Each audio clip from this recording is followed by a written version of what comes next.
महाकुंभ को लेकर योगी सरकार और अखिलेश यादव में तलवारें खिंच गई है। माघी पूर्णिमा के स्नान के लिए लाखों लोग प्रयागराज पहुंच गए। अखिलेश ने कहा कि चांद पर पहुंचने का दावा करने वाले ट्रैफिक तक कंट्रोल नहीं कर पा रहे। जवाब में सीएम योगी आदित्यनाथ ने कहा कि वीआईपी ट्रीटमेंट लेने वाले अब सनातन धर्म के खिलाफ दुष्प्रचार कर रहे हैं।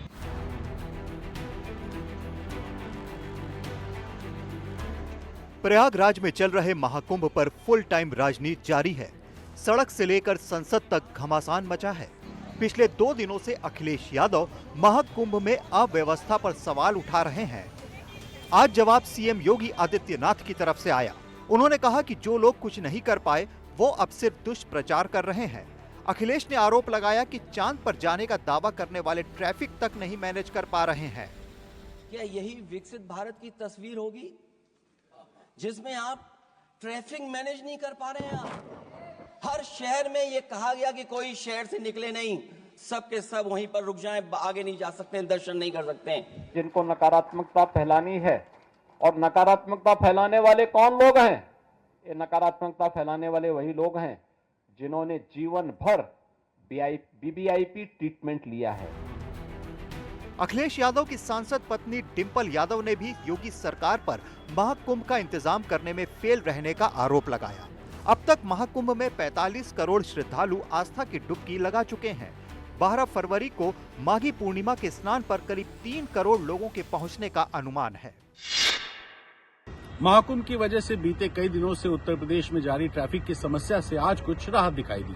प्रयागराज को जोड़ने वाले हाईवेज पर आज गाड़ियों का दबाव कम रहा। हालांकि महाकुंभ में स्नान करने के बाद वाराणसी और अयोध्या जाने वाले श्रद्धालुओं की वजह से इन दोनों शहरों में सड़कों पर भारी भीड़ दिखाई दी। ये तस्वीरें सोमवार की हैं। प्रयागराज को जोड़ने वाले लगभग सभी हाईवेज पर कुछ ऐसा ही नजारा था। हालांकि सोमवार देर शाम सीएम योगी आदित्यनाथ की बड़े अधिकारियों के साथ हुई बैठक के बाद आज सीएम के निर्देशों का असर सड़कों पर दिखाई दिया। बीते दिनों की तुलना में आज हालात कुछ सामान्य रहे। हालांकि अब चुनौती माघी पूर्णिमा को लेकर है, जिसमें एक बार फिर भारी भीड़ जुटने की संभावना है। हम लोगों का आज पूरा फोर्स डिप्लॉयमेंट रेडी है और हम लोग पूरा रेडी हैं उसके दर्शनार्थियों की जितने भी लोग आएंगे उनकी व्यवस्थाओं के लिए। यातायात का व्यवस्थापन इस तरीके से किया गया है कि जो कल्पवासियों का निकलने का जो रास्ता है और जो श्रद्धालुओं का आने का रास्ता है वो कहीं भी क्रॉस मूवमेंट उनका ना हो। महाकुंभ के बाद अब दबाव वाराणसी और अयोध्या पर। काशी में बाबा विश्वनाथ और अयोध्या में रामलला के दर्शन के लिए जाने वालों की भीड़ लगातार मौजूद है। अयोध्या के बाहर ही गाड़ियों को रोककर क्राउड मैनेजमेंट किया जा रहा है।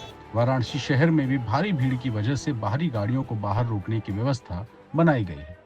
चारों तरफ से रास्ता बंद है, इधर मैदागिन से बंद है, इधर गुरुबाग से बंद है, हर तरफ से बंद है। ग्राहक हम लोग के लोकल आ ही नहीं पा रहे हैं। नहीं सर, वो ना भीड़ की वजह से इसमें बिक्री कुछ भी नहीं हो रही है, लाइन की वजह से है और हम लोग दिन भर ही बैठे रह जा रहे हैं। हम लोग पहले प्रयागराज रह गए थे, वहाँ से स्नान ध्यान करने के बाद आज सुबह अयोध्या जी के लिए निकले हैं। प्रयागराज में आए थे, वहाँ नहा के उसके बाद ट्रेन सुबह पकड़े हैं, अयोध्या धाम आए हैं। महाकुंभ में कल माघी पूर्णिमा का पवित्र स्नान होना है। यह स्नान कल्पवासियों के लिए विशेष महत्व रखता है। ऐसे में प्रशासन ने क्राउड मैनेजमेंट और जाम से निपटने के लिए विशेष प्लान लागू किया है।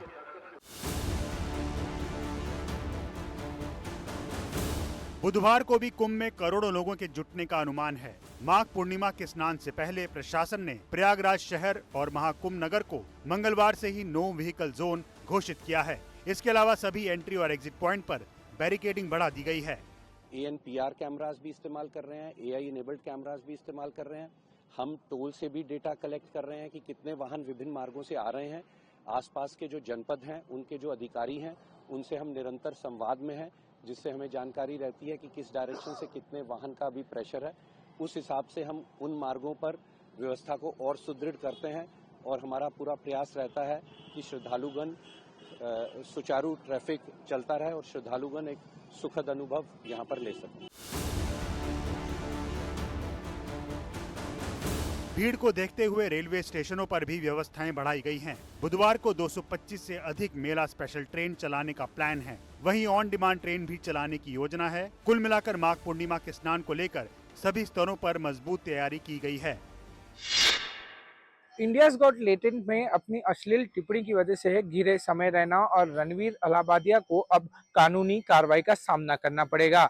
इस मामले में मुंबई पुलिस ने लिखित कंप्लेन दर्ज कर मामले में जांच शुरू की है। वहीं महाराष्ट्र साइबर क्राइम यूनिट ने इन 30 लोगों पर एफआईआर दर्ज कर आगे की कार्रवाई शुरू की है।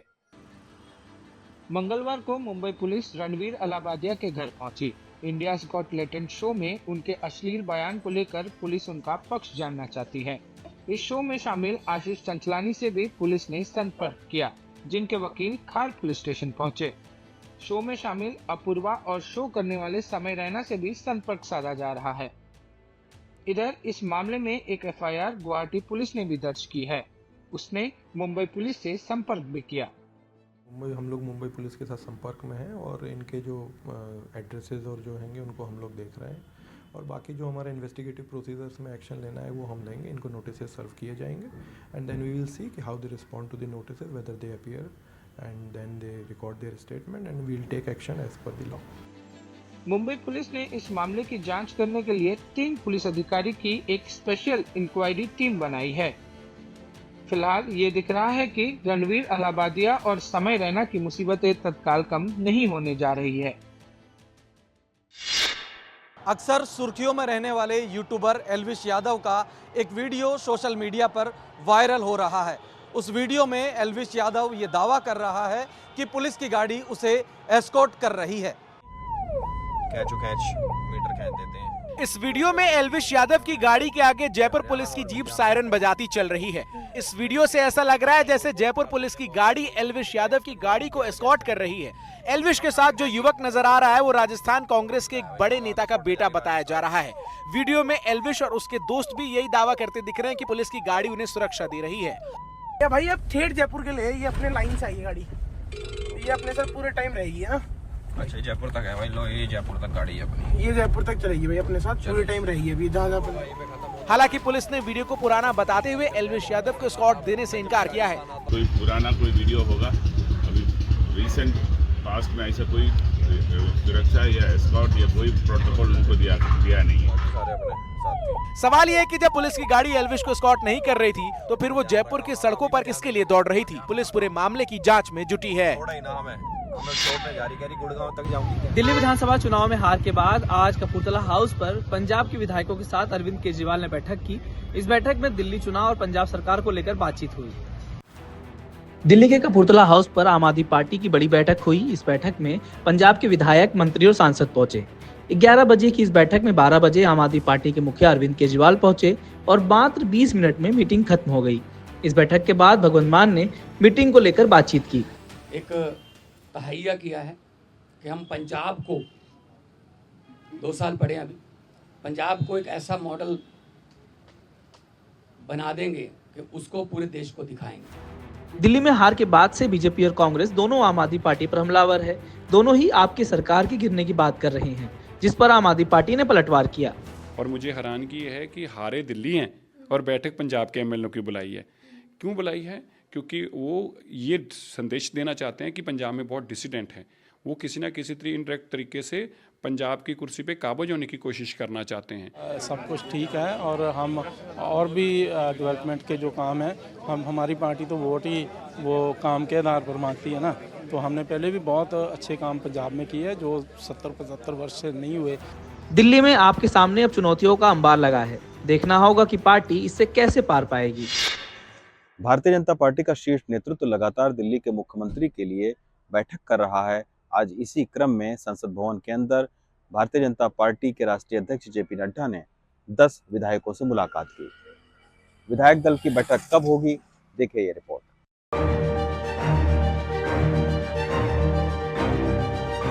संसद भवन में मंगलवार को बीजेपी की राष्ट्रीय अध्यक्ष जेपी नड्डा से दिल्ली के चुने गए 8 विधायक मिलने पहुंचे। करीब 1 घंटे तक इस बैठक में प्रवेश वर्मा, सतीश उपाध्याय समेत कई विधायक मौजूद थे।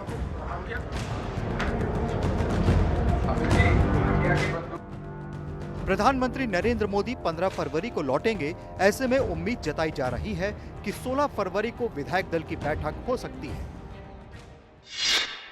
लोकसभा में 3 दिन तक चली बजट पर चर्चा के दौरान तीखी बहस हुई। मंगलवार को वित्त मंत्री निर्मला सीतारमण ने बहस का जवाब देते हुए बेरोजगारी, महंगाई और महत्वपूर्ण सोशल सेक्टरों में कथित तौर पर बजट में की गई कटौती को लेकर विपक्ष के आरोपों को खारिज करते हुए विपक्षी दलों पर जवाबी हमला भी किया।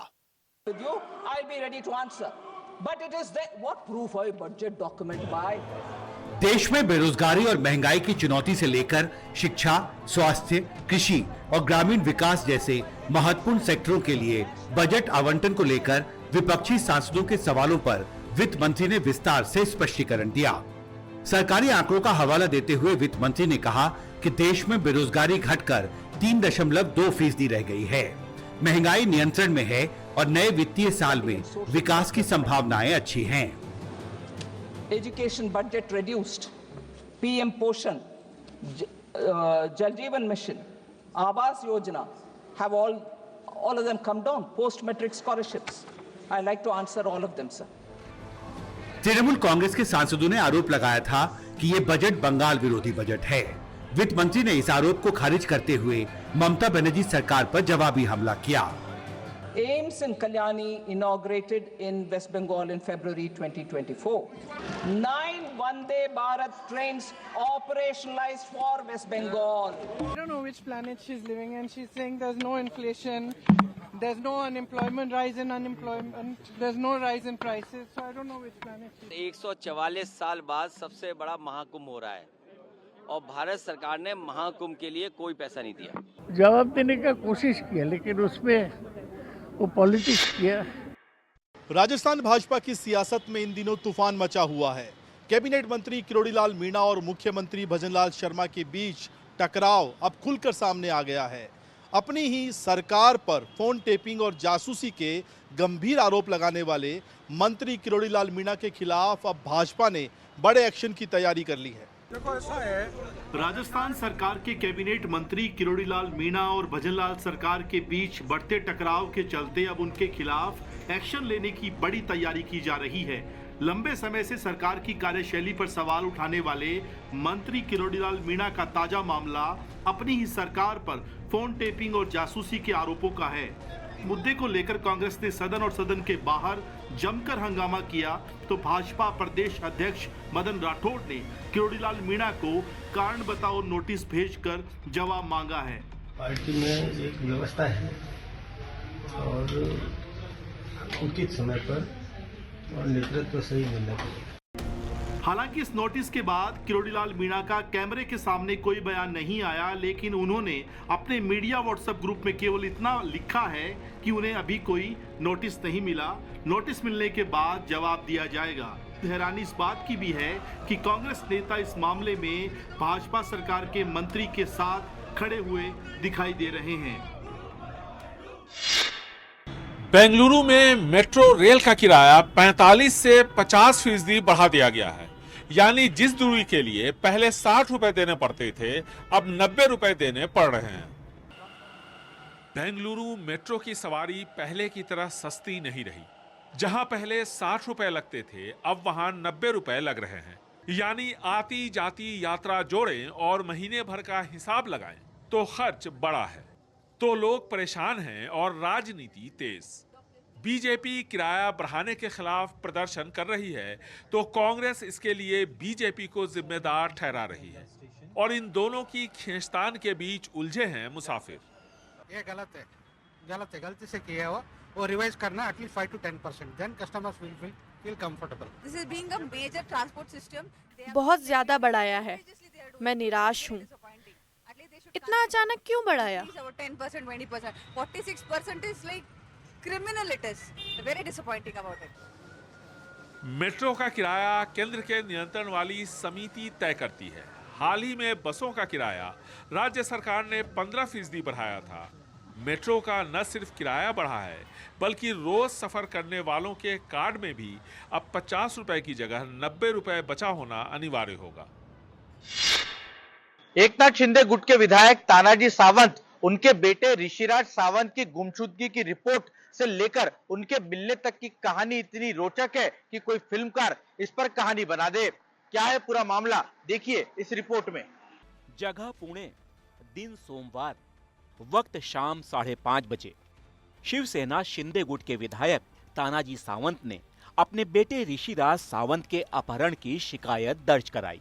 तानाजी सावंत महाराष्ट्र में मंत्री रह चुके हैं, एकनाथ शिंदे के करीबी भी हैं। इसलिए पुलिस महकमा तेजी से हरकत में आया। घंटे भर बाद ही पता चला कि ऋषिराज सावंत को पुणे एयरपोर्ट के बाहर देखा गया। एयरपोर्ट के सीसीटीवी खंगाले गए तो पता चला कि ऋषिराज अपने दोस्तों के साथ प्राइवेट चार्टर्ड विमान से बैंकॉक रवाना हुआ है। वो लोग पुणे से प्राइवेट विमान लेकर निकले थे। शिकायत मिलने के बाद हमने विमान ट्रैक किया था। यह अपहरण का मामला नहीं है, क्योंकि उसके साथ उसके 2 दोस्त थे और उनके अलावा कोई अज्ञात व्यक्ति नहीं था। खबर के मुताबिक बैंकॉक जाने के लिए ऋषिराज सावंत ने 68 लाख रुपए खर्च कर निजी विमान बुक किया था। धनिकांची मुलं आहेत। अमीरों के बच्चे खुद के चार्टर प्लेन से बैंकॉक जाते हैं, वहीं गरीबों के बच्चे गरीबी, महंगाई और बेरोजगारी से परेशान होकर खचाखच भरी ट्रेनों से कहीं निकल जाते हैं। विधायक तानाजी सावंत महाराष्ट्र में एक जाना पहचाना नाम है, जिनके कई बड़े कॉलेज हैं। बेटा ऋषिराज सावंत पिता का बिजनेस देखता है। सवाल है कि एक अपहरण की झूठी कहानी में पुलिस का वक्त बर्बाद करने की जिम्मेदारी क्या कोई लेगा? फरीदाबाद के एक एप्पल स्टोर में एप्पल के सहायक मैनेजर की पिटाई। दरअसल 3 लड़के वहां पर अपना फोन ठीक कराने आए थे और फोन का डाटा ट्रांसफर करवाने आए थे। इसी बात को लेकर मैनेजर से झगड़ा हुआ और फिर उन लड़कों ने उसकी पिटाई कर दी। मैनेजर दिल्ली पुलिस के एक एएसआई का बेटा है।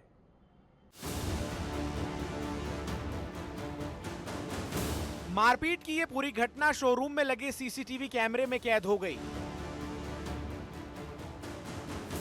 एप्पल शोरूम का कर्मचारी जसवंत शोरूम के भीतर एक चेयर पर बैठा था। तभी 3-4 लोग स्टोर में घुसे और उन लोगों ने जसवंत को पास बुलाने का इशारा किया। जसवंत जैसे उनके पास पहुंचा, उन लोगों ने मारपीट शुरू कर दी। फरीदाबाद के सेक्टर 76 के एप्पल स्टोर में जिस वक्त मारपीट की जा रही थी, वहां और भी कई लोग मौजूद थे, लेकिन उनमें से ज्यादातर लोग तमाशा देखते रहे। इस हमले में पिट रहा युवक गंभीर रूप से घायल हो गया। उसकी दाहिनी आंख के नीचे फ्रैक्चर भी हो गया। जसवंत नाम की जिस युवक की पिटाई की गई, वो हरियाणा पुलिस के एएसआई का बेटा है। और खास बात यह है कि पुलिस पर ही आरोपियों को बचाने के आरोप लगाए जा रहे हैं। बताया जा रहा है कि बीपीटीपी थाने के पुलिस ने गैर जमानती धाराओं में केस तो दर्ज किया, 2 आरोपियों को अगले दिन ही जमानत दे दी।